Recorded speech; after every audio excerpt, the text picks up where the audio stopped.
ఎవరి ఇష్టానుసారముగా వారు ప్రవర్తిస్తున్నారు. ఎవరికి మట్టుకు వారికే సొంత ఫిలాసఫీ ఉంది, సొంత ఆలోచనలున్నాయి, సొంత మార్గాలున్నాయి, సొంతముగా దేవుణ్ణి ఆరాధించే పద్ధతులను కలిగి ఉన్నారు. కానీ యేసు ప్రభు వారు వాక్యము ద్వారా క్రిస్మస్ సందర్భంగా చెప్తుంది ఏంటంటే, మీరు శరీరం యొక్క మనసు యొక్క కోరికలు నెరవేర్చుకునేవారుగా ఉన్నారు, మీకు తెలియడం లేదు. అపవాది మిమ్మల్ని ప్రేరేపించే శక్తిగా పక్కన ఉండి మిమ్మల్ని ఆ విధంగా చేశాడు. నా ప్రజలారా, నేను సృష్టించిన ప్రజలారా, ఒక్క మాట ఆలకించండి. అదేమిటంటే, మీరు ఆ విధంగా చేయడం వలన నా ఉగ్రత మీ మీద.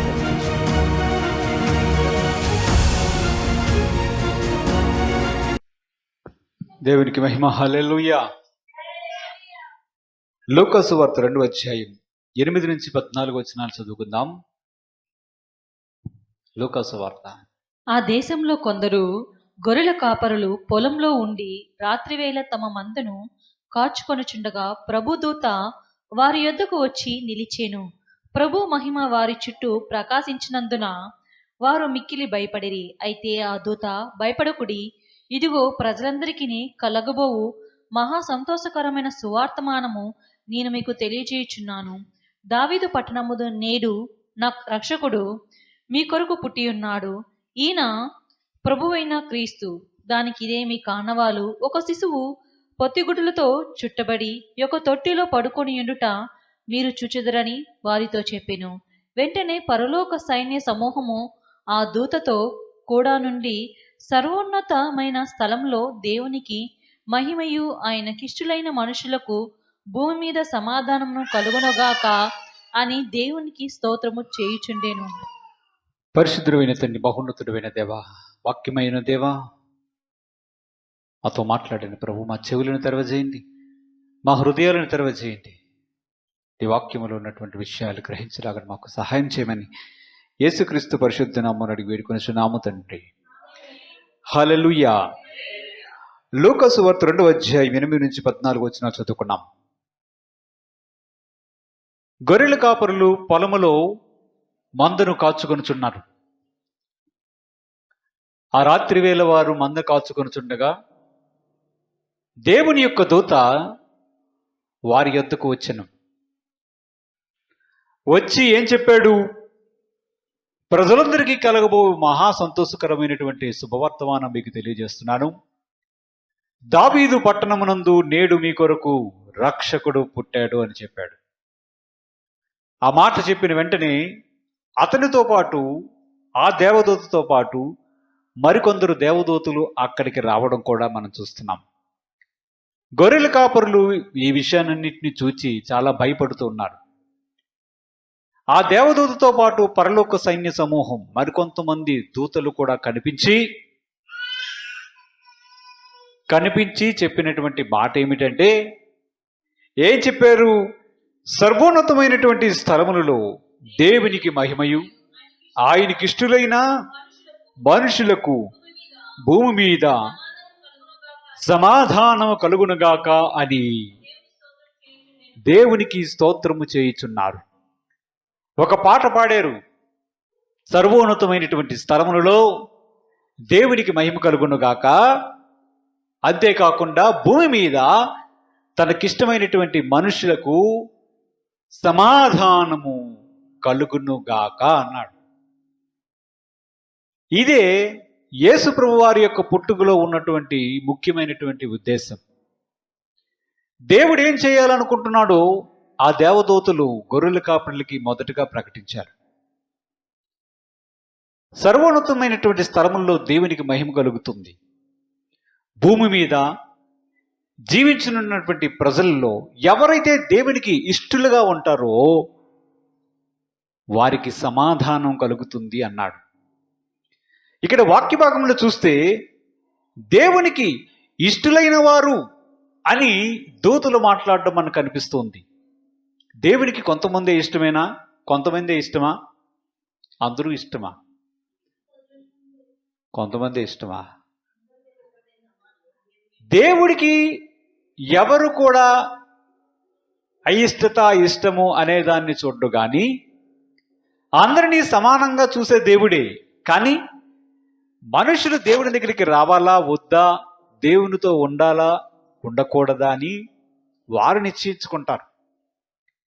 ప్రభువు చెప్పాడు, ఎవరైతే నాకు ఇష్టలుగా ఉంటారో వారికి భూమి మీద సమాధానం కలుగుతుంది అనే మాటను ఆయన చెప్పడం చూస్తున్నాం. ఇప్పుడు మనం దేవునికి ఇష్టమైన వారమా, దేవునికి ఇష్టం లేని వారమా? దేవునికి ఇష్టమైన వారమే, అంతేనా? మనము దేవునికి ఇష్టమైన వారమా కాదా అని మనం ఎలాగో తెలుసుకుంటాం? ఒక వ్యక్తి దేవునికి ఇష్టమైన వాడైతే దేవుని యొక్క వాక్యం సెలవిస్తుంది, వారికి సమాధానం కలుగుతుంది అంటున్నాడు. ఎవరు ఇష్టమైన వారు దేవునికి? వాక్యంలో చూద్దాం. హెబ్రీ పత్రిక 11వ అధ్యాయం 6వ వచనాన్ని మనం చూస్తే, హెబ్రీ పత్రిక 11వ అధ్యాయం 6వ వచనాన్ని మనం చూద్దాం. విశ్వాసము లేకుండా దేవునికి ఇష్టులయ్యుండుట అసాధ్యం. దేవుని యొద్దకు వచ్చువాడు ఆయన ఉన్నాడనియు తన్ను వెతుకు వారికి ఫలము దయచేయవాడని నమ్మవలెను కదా. వాక్యం ఏమని సెలవిస్తుంది? దేవునికి ఇష్టముగా ఉండడం అంటే ఏమిటి? దేవుడు ఉన్నాడని ఆయన యందు విశ్వాసం ఉంచడం దేవుడు కోరుకునే ఇష్టత. అంటే ఒక వ్యక్తిని దేవుడు ఇష్టపడాలి అంటే ఏం చెప్తున్నాడు? నేను ఉన్నానని నమ్మాలి, నా యొద్దకు రావాలి, అంతేకాకుండా నా యొద్దకు వచ్చి నా యందు విశ్వాసం ఉంచాలి. ఎవరి యందు విశ్వాసం ఉంచాలి? సృష్టికర్త అయినటువంటి యేసు ప్రభు వారి యందు విశ్వాసం ఉంచాలి. అంటే దేవుడికి ఏంటి ఇష్టం? మనుషులు ఏ విధంగా ఉంటే తను ఇష్టపడతాడు అనే విషయాన్ని మనకు తెలియజేస్తున్నాడు. ఏ విధంగా ఉంటే ఇష్టపడతాడు? యేసు ప్రభు వారి యందు విశ్వాసం ఉంచాలి. ఎందుకు విశ్వాసం ఉంచాలి చెప్పండి? ఎందుకు ఉంచాలి విశ్వాసం? ఆయన దేవుడై ఉన్నాడు. ఆయన యందు విశ్వాసం ఉంచితేనే ఆయన ఇష్టపడతాడా?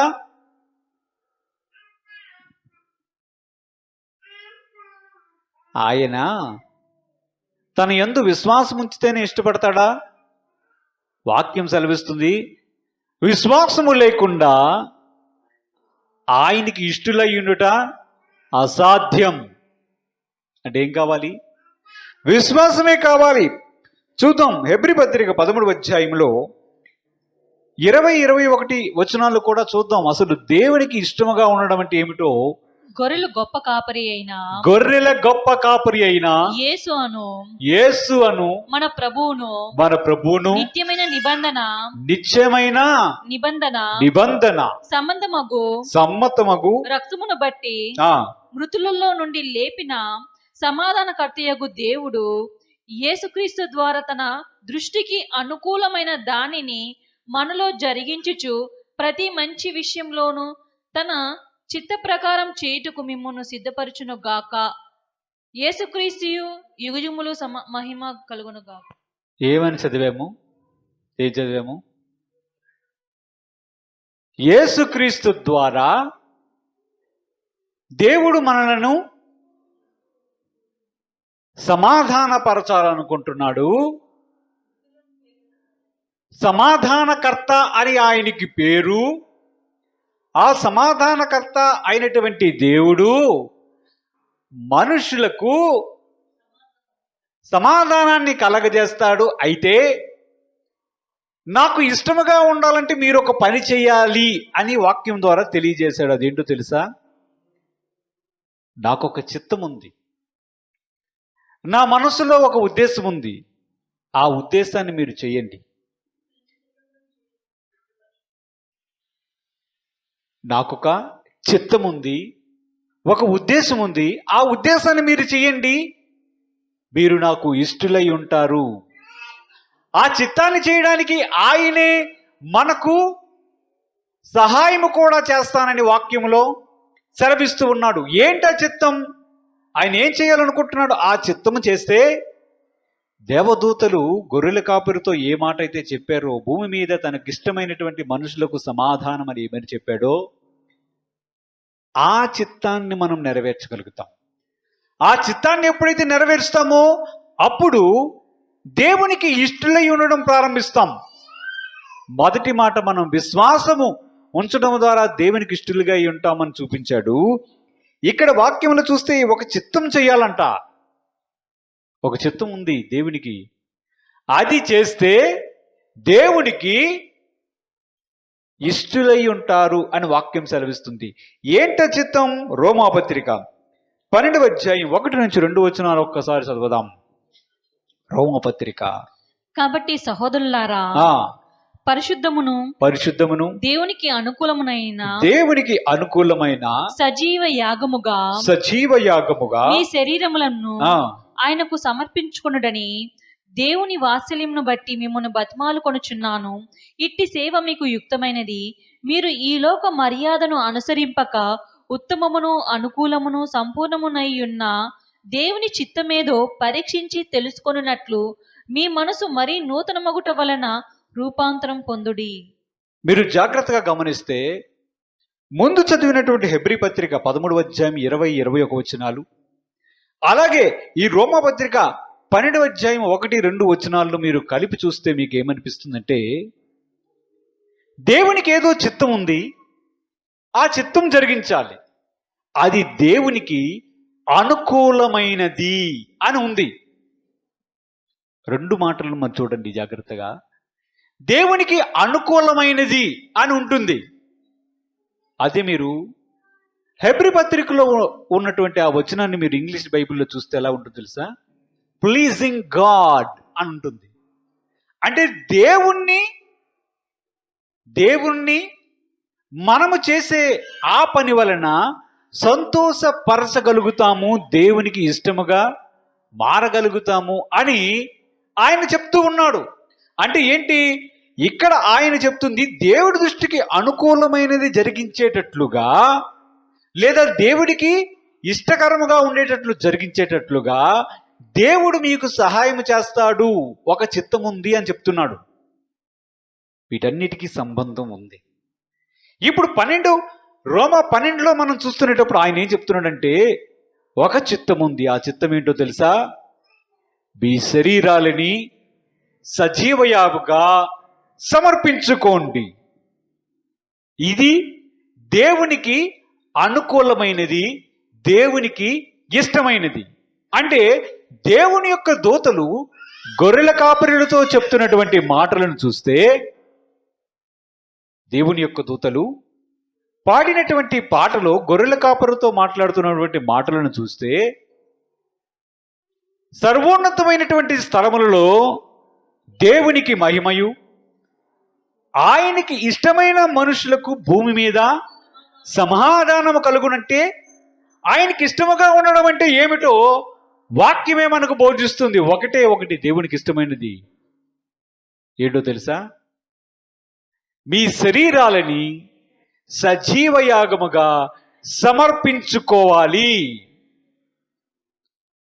ఇది కూడా చాలా ప్రాముఖ్యమైనటువంటి విషయం. అంటే మనకున్నటువంటి శరీరం మీద పూర్తి అధికారాన్ని దేవునికి అప్పగించాలి. ఎవరైతే ఆ విధంగా దేవునికి సజీవయాగముగా తమ శరీరాలని సమర్పిస్తారో వారు దేవుని యొక్క చిత్తాన్ని నెరవేర్చిన వారై ఉండి దేవునికి అనుకూలమైన దాన్ని జరిగిస్తారు. ఆ విధంగా జరిగించేవారు దేవుడికి ఇష్టులైన వారి జాబితాలో ఉంటారు. శరీరాన్ని ఎందుకు సమర్పించమన్నాడు?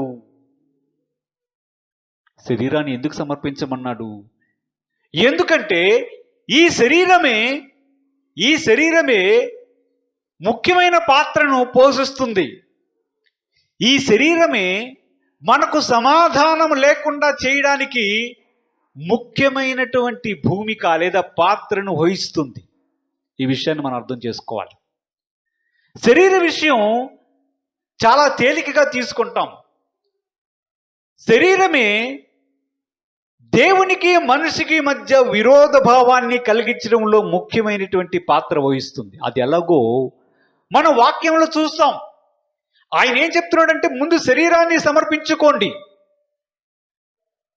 నా మీద విశ్వాసం ఉంచండి, అప్పుడు మీకు సమాధానం కలగడానికి మీరు నాకు ఇష్టులైన మనుషులుగా ఉంటారు. నా కుమారుడైనటువంటి యేసుక్రీస్తు వారిని ఈ లోకంలో పంపించడానికి ముఖ్యమైన కారణం ఏమిటంటే మీకు సమాధానం కలగాలి. ఏ సమాధానం గురించి మాట్లాడుతున్నాడో కూడా చూద్దాం. వాక్యభాగంలో ఆయనకి ఎందుకు ఈ విధంగా మాట్లాడుతున్నాడో చూద్దాం. చూడండి, రోమాపత్రిక 8వ అధ్యాయం 8వ వచనంలో ఏముంది? రోమాపత్రిక 8వ అధ్యాయం 8వ వచనంలో ఏముంది? కాగా శరీర స్వభావము గలవారు, శరీర స్వభావము గలవారు దేవుణ్ణి సంతోషపరచనేరరు. దేవుణ్ణి సంతోషపరచలేరు కదా. అంటే శరీరం మీద మనసు ఉంచే ఏ వ్యక్తి అయినా దేవుణ్ణి సంతోషపరచలేరు. దేవుణ్ణి సంతోషపరచలేని వ్యక్తి దేవునికి ఇష్టలుగా ఉండడం ఎలా సాధ్యమవుతుంది? దేవునికి ఇష్టముగా లేనటువంటి వ్యక్తి పట్ల దేవుని సమాధానం ఎలాగూ నిలిచి ఉంటుంది? ఇది మనం ఆలోచించవలసినటువంటి విషయం. అంటే మనం చదవబడినటువంటి వాక్య భాగాల్లో చూసాం, ఇంతవరకు చూసాం. ఏమర్థమవుతుంది? దేవునికి ఇష్టముగా ఉండడం అంటే ఏంటి? ముందు మీ శరీరాన్ని సజీవ యాగముగా దేవునికి సమర్పించాలి. ఎలా సమర్పిస్తారో చెప్పండి. ఎలా సమర్పిస్తారు?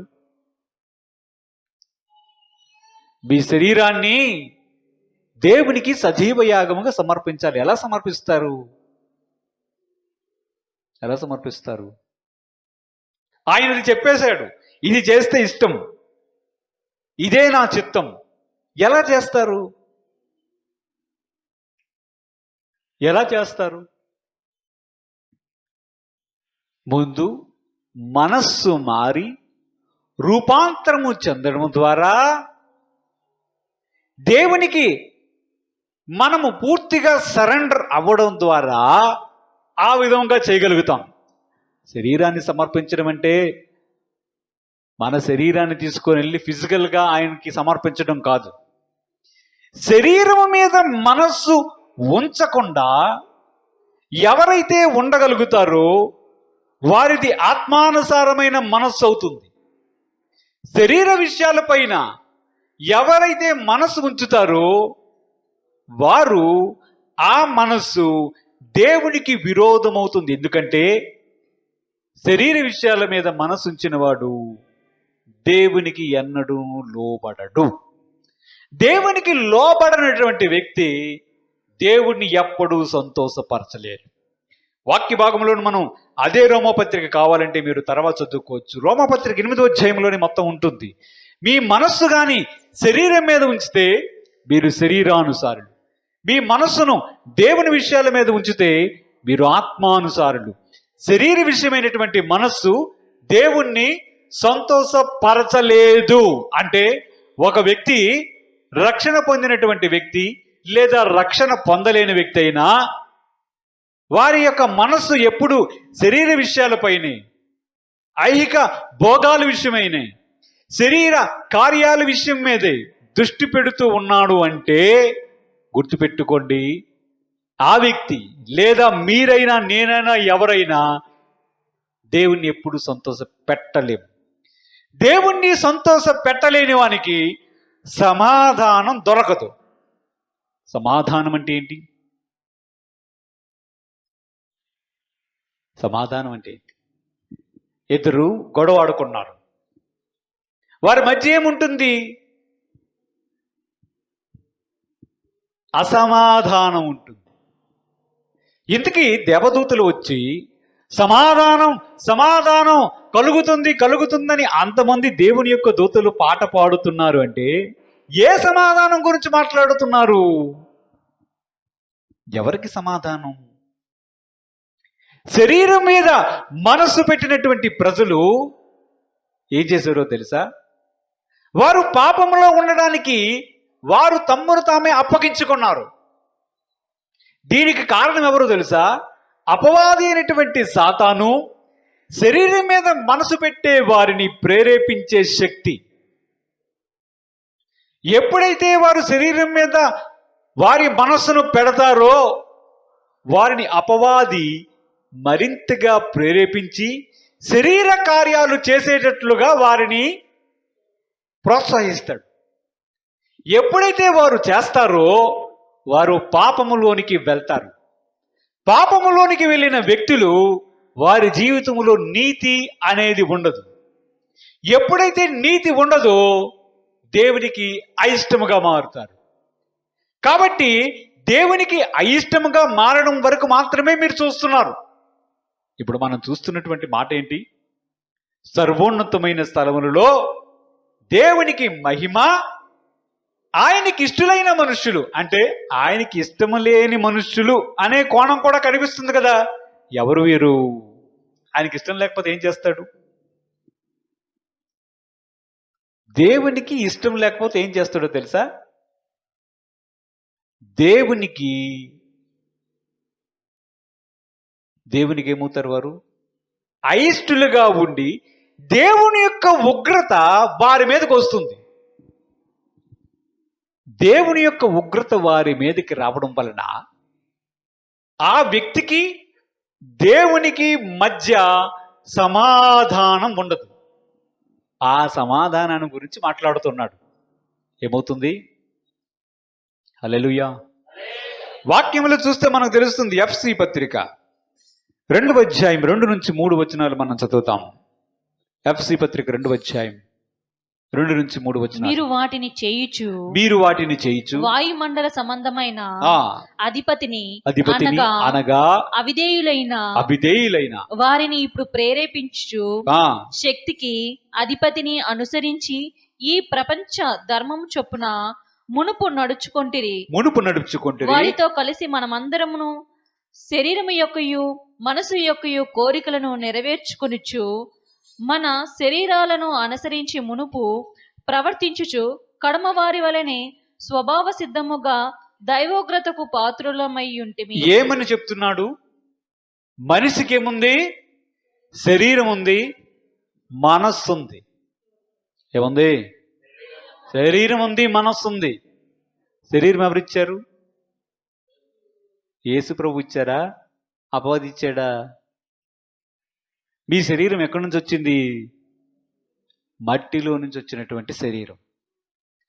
ఇప్పుడు యేసు ప్రభు వారు చెప్తున్నారు వాక్యం ద్వారా, ఆ శరీరం మీద మీరు మనస్సు ఉంచొద్దు అంటున్నాడు. ఇవ్వడం ఎందుకు?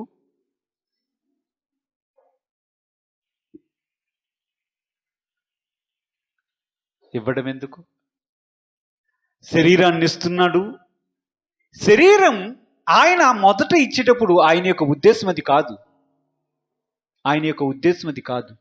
కానీ అపవాది ఆదాము దగ్గరికి వెళ్ళి అవ్వ దగ్గరికి వెళ్ళి వారిని పాపములో పడవేయడానికి ఎలాగైతే ప్రేరేపించాడో, ఇప్పుడు మనుషులు, భూమి మీద ఉన్నటువంటి మనుషులను అపవాది చేస్తున్నటువంటి పని ఏంటంటే వారి శరీరం యొక్క కోర్కెలు నెరవేర్చుకోవడానికి వారిని ప్రేరేపిస్తూ ఉంటాడు. ఏం చేస్తాడు? శరీరానికి ఉన్న కోర్కెలు ఉన్నాయి తెలుసా? మనస్సుకి కోర్కెలు ఉంటాయి. ఏ కోరికలు ఉంటాయి? మనస్సుకి కోరికలు ఉన్నాయి, శరీరానికి కోరికలు ఉన్నాయి. ఈ కోరికలు ఒక పరిమిత స్థాయిలో ఉంటే పర్వాలేదు, కానీ వాటిని వాక్య విరుద్ధముగా లేపి వాటిని రెచ్చగొట్టి మనుషులు ఏం చేస్తాడంటే శరీరం యొక్క మనసు యొక్క కోరికలు నెరవేర్చుకునేటట్లు అపవాది చేస్తాడు. వాటికి ఏం పేరు తెలుసా? ప్రేరేపించు శక్తి. వాటి పేరు ప్రేరేపించు శక్తి. వాక్యములోనుంది. అక్కడ ఏముంది? ప్రేరేపించు శక్తికి అధిపతి. అంటే మనుషులు ఏం చేయాలనుకుంటున్నాడు? వారి శరీరాన్ని పట్టుకొని వారు మనసులను చూచి వారిని ఏం చేస్తాడంటే శరీరం యొక్క కోరికలు నెరవేర్చుకున్నట్లు శరీరాన్ని ప్రోత్సహిస్తాడు. మనస్సు యొక్క కోరికలు నేర్చుకునేట్లు మనస్సును ప్రేరేపిస్తాడు. ప్రేరేపించి వారిని పాపము చేయడానికి ప్రోత్సహించి వారిని పాపములో పడవేస్తాడు. అందువల్ల ఏమైంది? వాక్యం ఏమని సెలవిస్తుందంటే, ఇలాగూ ప్రపంచంలో ఉన్నటువంటి భూమి మీద పుట్టిన ప్రతి ఒక్క వ్యక్తి పాపము చేయడానికి ప్రేరేపించే శక్తి కారణమయ్యాడు. అందువల్ల ప్రజలందరూ ఏం చేస్తున్నారు? శరీరం యొక్క, మనసు యొక్క కోరికలను నెరవేర్చుకుంటూ జీవిస్తూ ఉన్నారు. దానిలో వారు ఆనందిస్తూ ఉన్నారు.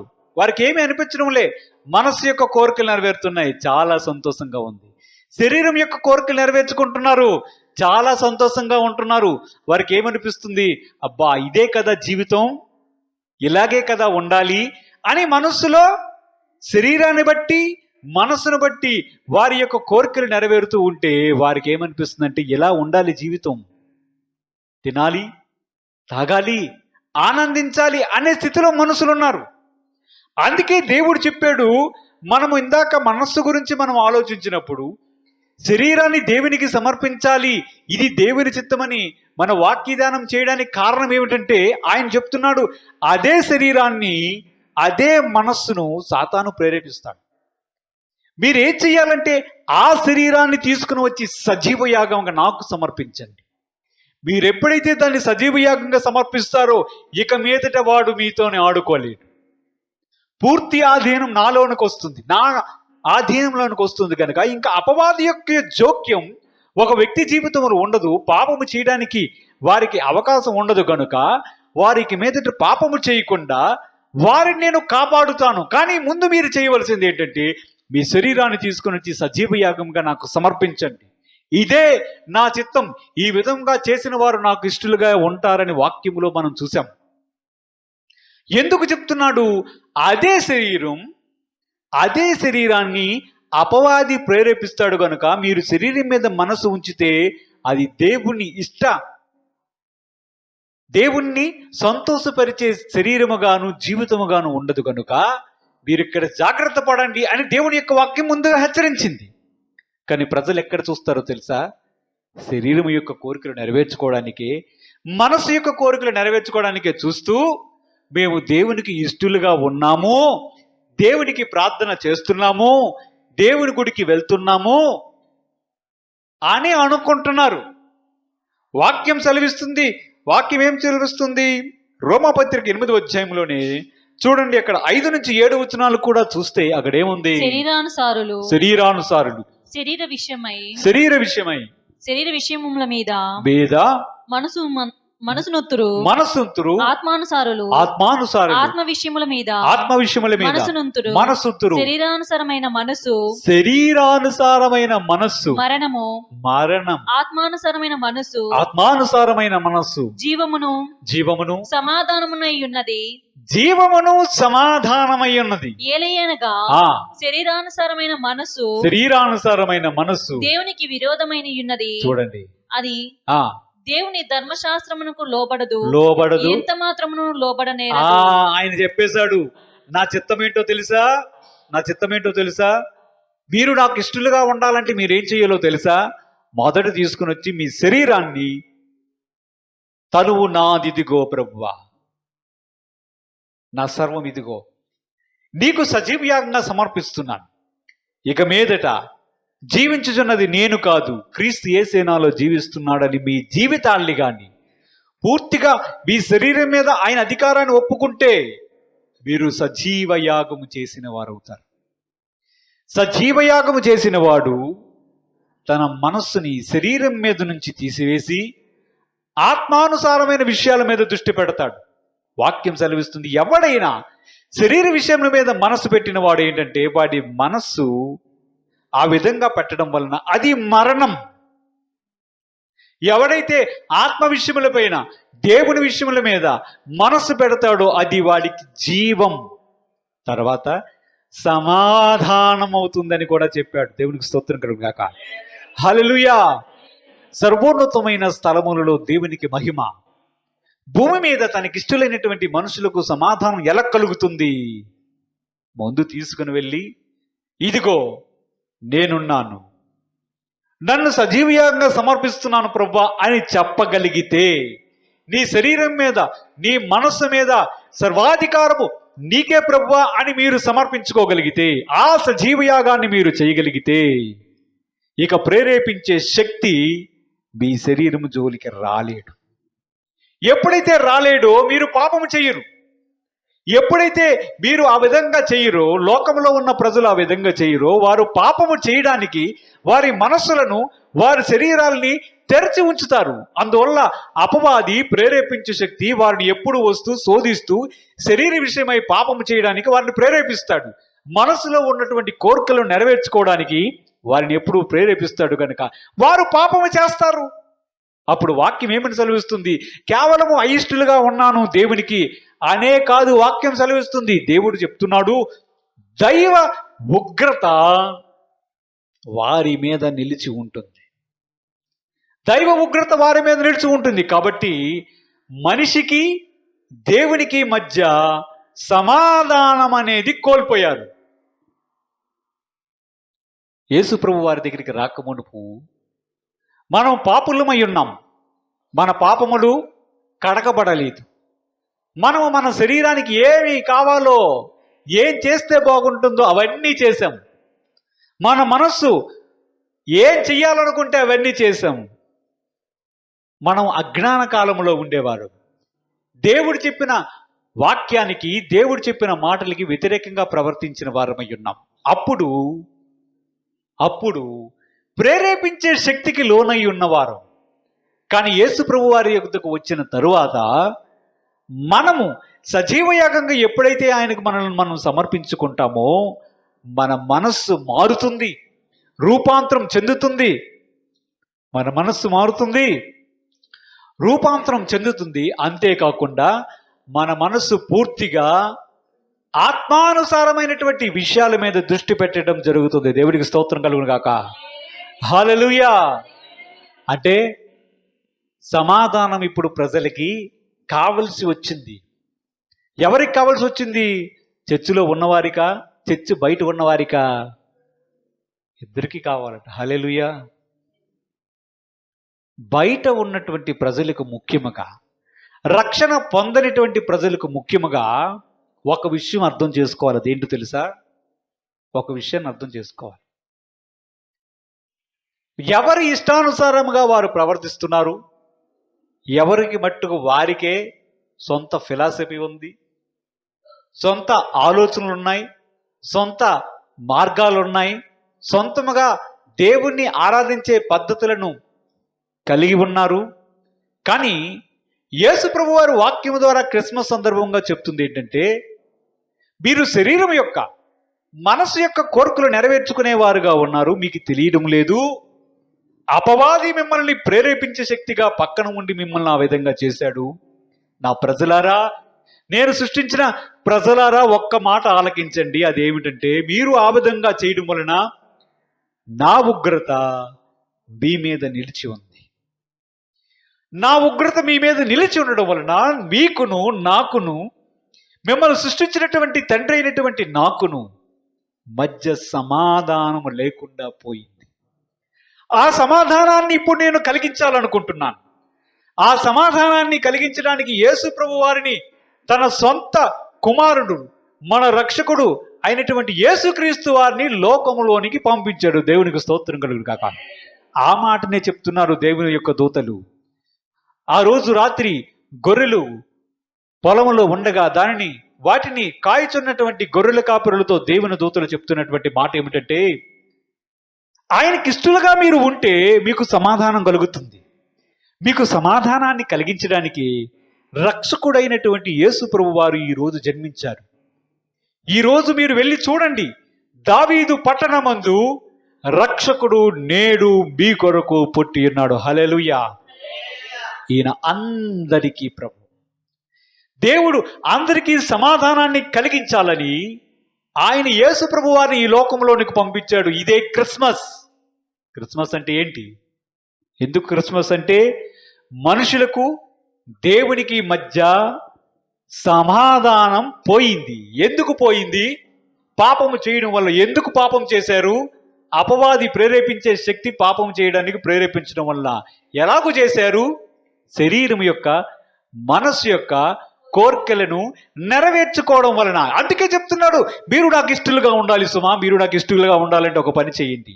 మీ మనస్సు, మీ శరీరాన్ని నాకు సమర్పించండి. మీ మనస్సు రూపాంతరం పొందేటట్లుగా చూసుకోండి. మీ శరీరాన్ని తీసుకుని వచ్చి సజీవ యాగంగా నాకు సమర్పించండి. ఒకటి.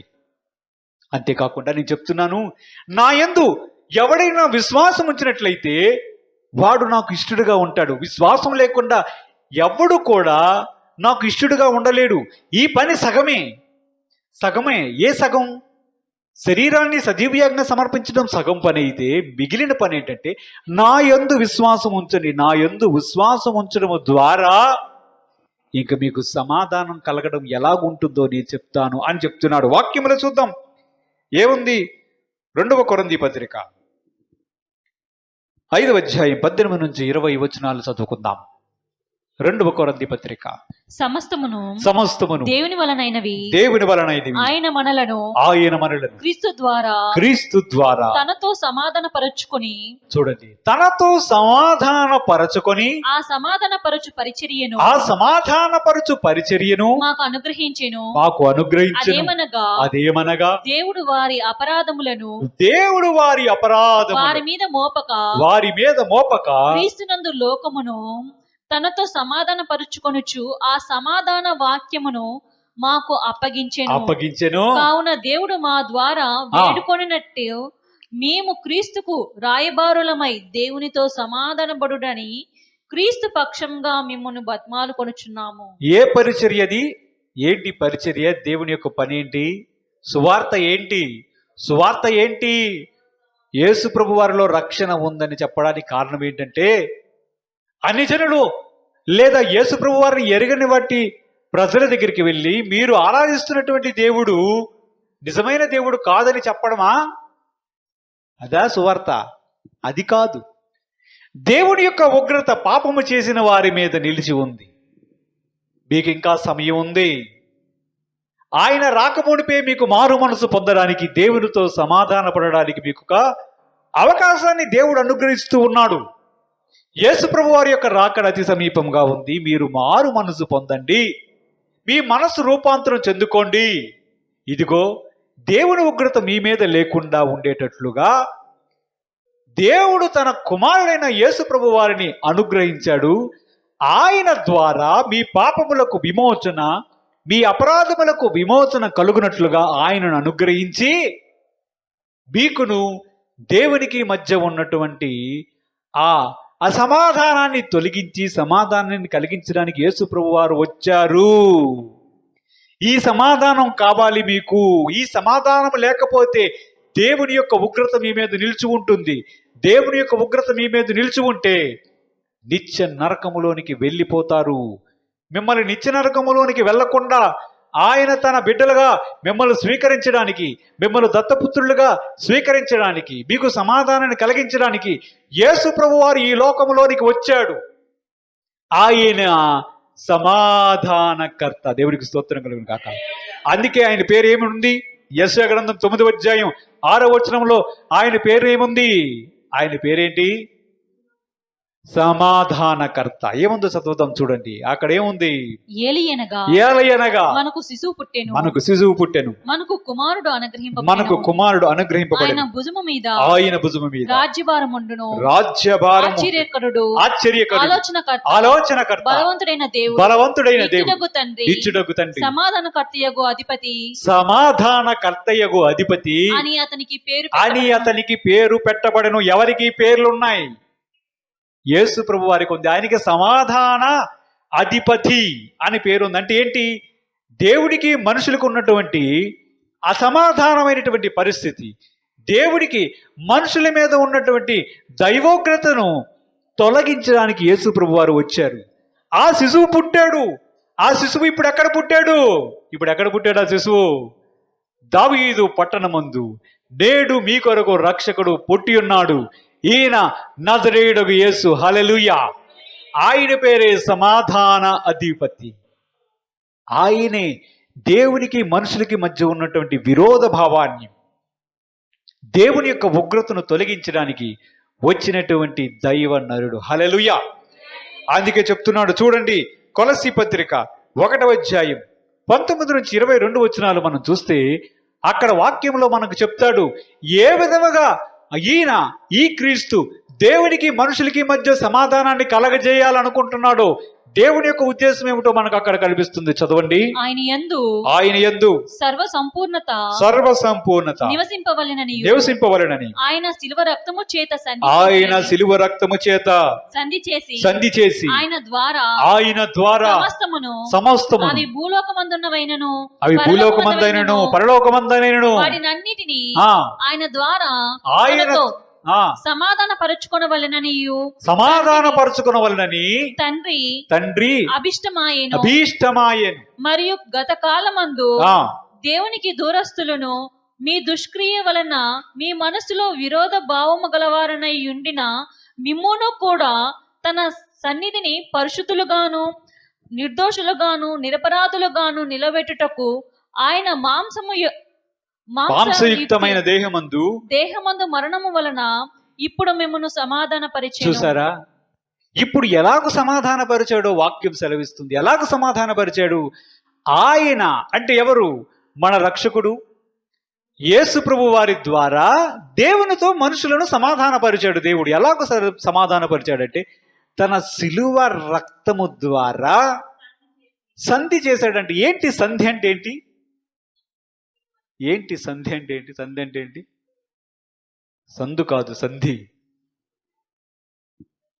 సంధి అంటే ఇద్దరు గొడవాడుకుంటున్నారు. ఉక్రెయిన్ రష్యా గొడవాడుకుంటున్నారు. డొనాల్డ్ జే ట్రంప్ అమెరికా వాడు వచ్చి మీ ఇద్దరికి సంధి చేస్తాను అన్నాడు. చేసాడా? ఇంకా చేయలేకపోతున్నాడు. గాజాకి ఇజ్రాయేల్కి మధ్య యుద్ధం జరుగుతుంది. నేను సంధి చేస్తాను అన్నాడు, చేశాడు. కానీ ఇంకా చిన్న చిన్న అక్కడక్కడ మనకి సంధిలో అసమాధానం కనిపిస్తుంది. ఇలాగూ ఒక గొడవ మధ్య, ఒక తగాదా మధ్య, ఒక విభిన్న వాతావరణములో, కష్టమైన వాతావరణములో ఇద్దరి వ్యక్తుల మధ్య సమాధానం లేకపోయినప్పుడు సంధి కలగజేయాలి. ఇప్పుడు ఈ సంధి ఎవరెవరికి ఉంది? దేవునికి మనిషికి ఉంది. ఎవడు చేయగలడు? ఇద్దరు మనుషుల మధ్యనే సమాధానం కలగజేయలేరు. చేత అవుతుందా? మధ్యలో వెళ్తే చెప్పు తీసుకోడేస్తారు. ఎవడవరా నువ్వు? అంతేనా? నీ సంగతి నాకు తెలియదు, నువ్వు నాకు చెప్పడానికి వచ్చావా అంటారు. ఉన్న పరువు కూడా ఊడిపోతుంది. ఆ అర్హత కలిగిన వాడు, దాన్ని చేయగలగ సమర్థుడు ఏకైక దేవుడు నజరేయుడు యేసుక్రీస్తు వారు. హల్లెలూయా. ఆయన తన కుమారుడిని తానే దేవుడు అయ్యుండి భూమి మీదకి వచ్చి రిక్తునిగా, ఏమీ లేనివాడిగా వచ్చి భూమి మీదకి వచ్చాడు. ఎందుకు వచ్చాడంటే తండ్రి అయిన దేవుడు ఒకటి అనుకున్నాడు, ఈ మనుషులకి నాకు మధ్య సమాధానం ఉంది. వారు నేను చెప్పింది చేయడం లేదు, నాకు చెప్పింది చేయకపోవడం నాకు కోపం. చెప్పింది చెయ్యరా అంటే వారికి చేత కాదు. వీరికి నాకు మధ్య ఏదో ఒక సంధి ఏర్పరచుకోవాలి, సమాధానాన్ని ఏర్పరచుకోవాలి. ఏం చెయ్యాలి? ఏం చెయ్యాలి? ఈ పాపాన్ని తొలగించాలి, వారి అపరాధాన్ని తొలగించాలి. వారి మనస్సు చెడిపోయింది, వారి శరీరం మీద మనసు ఉంచిన వారు. కాబట్టి వీరికి ఏదో ఒకటి నేను చేసి నా కుమారుల్ని, నేను సృష్టించినటువంటి నా ప్రజలను, నా పోలికగా పుట్టించినటువంటి నా ప్రజలను నేను తిరిగి సమాధానపరుచుకోవాలి. నేను వారితో మరలా కలిసి ఉండాలి. ఇది కోరిక. ఇది తండ్రి అయిన దేవుని హృదయములో ఉన్నటువంటి చిరకాల వాంఛ. హల్లెలూయా. ఆ వాంఛను బట్టి ఏం చేశాడంటే, ఆ కోరికను బట్టి ఏం చేశాడంటే, ఈ పాపమును తొలగించడానికి నేనేదో ఒకటి చెయ్యాలి. నిర్దోషమైనటువంటి నిష్కలంకమైనటువంటి రక్తాన్ని చిందించడం ద్వారా, నేను రాయించిన ధర్మశాస్త్రం ప్రకారము ఆ నిర్దోషమైన నిష్కలంకమైనటువంటి రక్తము మనుషుల పాపములను తొలగిస్తుంది గనుక ఇక మీదట మనుషులకి నాకు మధ్య అసమాధానం ఉండదు. నా ఉగ్రత వారి మీద లేకుండా నేను వారితో పాటు ఉంటాను, వారితో నేను ఉండాలి. నేను వారితో ఉండాలనే కోరిక ఆయన కలిగిన దేవుడని మనం గతంలో చూసాం. ఆయన కోరిక ఏంటంటే నేను వారితో ఉండాలి. వాడేమో తిన్నగా ఉండడు, వాడి పాపం ఉంది, నాకేమో కోపం వస్తుంది. నేను ఎలాగూ చెయ్యాలి? నేనున్నాను, ఇదిగో నేనున్నాను, నాకు శరీరము అమర్చితివి, నేను వారి మధ్యలోనికి వెళ్తాను అని మన కోసము ప్రాణత్యాగము చేయడానికి వచ్చినటువంటి వాడు దైవనరుడు, మన ప్రభువు, రక్షకుడైన యేసు ప్రభు వారు. హల్లెలూయా. అందుకొచ్చాడు యేసు ప్రభు వారు, అందుకొచ్చాడు. క్రిస్మస్ అంటే ఏంటి? మనుషులకు దేవునికి మధ్య ఉన్నటువంటి అసమాధానమైనటువంటి పరిస్థితిని తొలగించడానికి. ఇదిగో, తండ్రి మీ మీద కోపంగా ఉన్నాడు, మీ పాపమును బట్టి ఆయన కోపంగా ఉన్నాడు. మీ మనస్సు చూస్తే ఎప్పుడు కూడా మీ మనస్సులోని ఊహంతా కేవలం ఎల్లప్పుడూ చెడ్డదని నోవాహ సమయంలోనే గమనించి మొత్తం అంతా సర్వనాశనం చేశాడు. ఇంక నేను ఇక మీదట ఈ ప్రజలను ఎన్నడూ కూడా సర్వనాశనం చేయదలుచుకోలేదని చెప్పి ఒక ధనస్సును ఆకాశంలో నిలబెట్టి, ఇది సూచనగా ఉంటుంది, ఇక మీదట మీ మీద ఎన్నడూ కోప్పడను. కేవలం నరులు, ఉట్టి ఊపిరి వంటి వారు, అప్పుడే కనిపించి అప్పుడే చనిపోయే చిన్న మిడతల వంటి పురుగులు, వీరితోనే నా కోపం ఏంటి? ఒకే ఒక పని చేస్తా, ఒక అవకాశాన్ని ఇస్తా. వీరికి నాకు మధ్య సంధి ఏర్పరచుకుంటా, సమాధానాన్ని ఏర్పరచుకుంటా. దీనికోసం నా కుమారుడిని పంపిస్తా. కుమారుడా, వెళ్తావా? యేసు ప్రభువారు ఆ పని కోసం కన్య మరియ గర్భమున ఈ లోకములోనికి వచ్చాడు. ఎందుకు వచ్చాడంటే, మనకి ఆస్తిని, అంతస్తును, ఆరోగ్యాన్ని అన్నిటిని ఇచ్చి భూమి మీద వర్ధిల్లండి అని చెప్పడానికి ఇచ్చాడా? యేసు ప్రభు వారిని నమ్మితే అవన్నీ ఉచితముగానే అనుగ్రహించబడతాయి. ఎందుకంటే యెహోవా యొక్క ఆశీర్వాదం వారికి ఉచితముగా ఐశ్వర్యాన్ని అనుగ్రహిస్తారని దేవుని యొక్క వాక్యం సెలవిస్తుంది. కానీ మనసు మాత్రం అక్కడ ఉంచకూడదు. దేవుడు ఎందుకు వచ్చాడో మనం ఈరోజు వాక్యంలో చూసాం. యేసు ప్రభు వారు రావడానికి కారణం ఏమిటంటే, దేవునికి మనిషికి తగాదా ఉంది, సమాధానం లేదు. ఆ సమాధానం కోసం యేసు ప్రభు వారు వచ్చారు, తన రక్తాన్ని చిందించాడు. ఆ రక్తము ద్వారా పాపమంతా కడిగాడు. కడగడం ద్వారా ఇంకేమైందంటే, ఆ రక్తం ఎప్పుడైతే అందుబాటులో ఉంటుందో అందరూ ప్రజలు వెళ్ళి ఆ రక్తాన్ని ఆశ్రయించి, ప్రభువా, దేవునికి నాకు మధ్య, తండ్రికి నాకు మధ్య అసమాధానం ఉంది, నీ రక్తాన్ని చిందించావు, నాకు కావాలి ఆ రక్తం, నీ రక్తము ద్వారా నన్ను కడుగు అని ఎవరైతే యేసు ప్రభు వారి దగ్గరికి వస్తారో వారికి పాపక్షమాపణ ఉంటుంది, వారికి సమాధానం దేవునితో కలుగుతుంది. దీనికి అంతటికీ కావాల్సింది ఏంటి? యేసు ప్రభు వారు చేశారు. కానీ చాలా మంది ప్రజలు, యేసు ప్రభు వారు నీ కోసం పాప యాగం చేశాడు, సర్వమానవాళి కొరకు పాపములో ఉన్న ప్రజలందరి కోసం బలియాగం అయ్యాడు, రక్తం కార్చాడంటే చాలా మంది దాన్ని అంగీకరించడానికి సిద్ధముగా లేరు. కానీ అందుకే ప్రభువు చెప్తున్నాడు. చూడండి, చివరిగా ఒక మాట చూద్దాం. రోమాపత్రిక 5వ అధ్యాయం 1వ వచనాన్ని చూడండి. రోమాపత్రిక 5వ అధ్యాయం. కాబట్టి విశ్వాసము మూలమున మనము నీతిమంతులుగా తీర్చబడి మన ప్రభువైన యేసుక్రీస్తు ద్వారా దేవునితో సమాధానం కలిగి ఉందాం. అంటే ఏం చెప్తున్నాడు? రక్తాన్ని చిందించాడు, అయిపోయిందా? మనం కూడా వెళ్ళాలి. ఇద్దరు గొడవాడుకుంటున్నాడు. నేను సంధి చేస్తానని ఒకడు వచ్చాడు, అమెరికా ప్రెసిడెంట్. నాకు ఇష్టం లేదంటే ఏం చేస్తావు? రక్తం ఉంది, సమాధాన పడడానికి దేవుడు సిద్ధంగా ఉన్నాడు. సమాధానపరిచినటువంటి సమాధానకర్త, సమాధానాధిపతి అయినటువంటి యేసు ప్రభు వారు ఉన్నారు. కానీ ప్రజలు, నేను దేవునితో సమాధాన పడతాను అని అనుకోవాలి. అని అనుకున్న వాడికే సమాధానం. అని అనుకోవాలంటే ఏం చేయాలి? యేసు ప్రభు వారి యందు విశ్వాసం ఉంచాలి. అంతేనా? ఉంచాలా లేదా? అందుకే వాక్యం సెలవిస్తుంది, ఆయన యందు విశ్వాసం ఉంచడం ద్వారా మనం ఏ పని చేయకపోయినా కేవలం యేసు ప్రభు వారి రక్తము ద్వారా మనకి సమాధానము కలుగుతుంది, నీతి కలుగుతుంది, పాపము నుంచి తొలగించబడతాము, మన దోషములకి ఎన్నడూను కూడా లెక్కించబడము. ఆ విధముగా దేవునికి మనిషికి మధ్య సమాధానం ఏర్పడింది. మనకు ఏర్పడిందా? దేవుడికి స్తోత్రం చెల్లించండి. ఏర్పడిందా లేదా? హల్లెలూయా. అంటే దేవుని యొక్క ఉగ్రత మన మీద ఇప్పుడు లేదు. దేవునికి మనకి మధ్య సమాధానం కలిగి ఉన్నాం. ఎలాగో కలిగి ఉన్నాము? విశ్వాసము ద్వారా ఇది జరిగింది. అవునా? ఒక్క మాట ఆలోచన చేయండి. అందుకే మనం ముందు చూసాం, విశ్వాసం లేకుండా ఒక వ్యక్తి దేవునికి ఇష్టుడై ఉండుట అసాధ్యం. ఎందుకన్నాడు?